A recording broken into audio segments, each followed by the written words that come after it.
அன்புள்ள பரலோகத் தகப்பனே, என் வாழ்க்கையில் ஒரு புதிய நாளை எனக்கு அருளியதற்கு நன்றி. இந்த நாளையும் நானும் உமது நீதியுள்ள வலது பக்கத்தில் சமர்ப்பிக்கிறேன். இந்த நாளை ஆசீர்வதித்து முடிக்க வேண்டிய வேலைகளில் கவனம் செலுத்தி நேரத்தை சிறப்பாக பயன்படுத்த எனக்கு உதவுங்கள். தயவு செய்து உங்கள் பாதையில் நடக்க எனக்கு உதவுங்கள். உங்கள் பாதையில் இருந்து என் கால் நழுவாமல் இருக்க எனக்கு உதவுங்கள். எனக்கு எதிராக எழும்புபவர்களிடமிருந்து என்னை காப்பாற்றுங்கள். தயவு செய்து உங்கள் வலது கையால் என்னை காப்பாற்றுங்கள். எப்போதும் ஒரு அடைக்கலமாக உங்களிடம் வர எனக்கு உதவுங்கள். தயவு செய்து என் வாழ்க்கையை உங்கள் மிகுந்த அன்பின் அற்புதங்களால் நிரப்புங்கள்.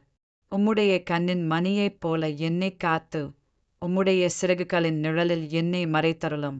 இந்த இரக்கங்களையெல்லாம் நம்முடைய கர்த்தராகிய இயேசு கிறிஸ்துவின் நாமத்தினாலே வேண்டிக் கொள்கிறேன். ஆமென்.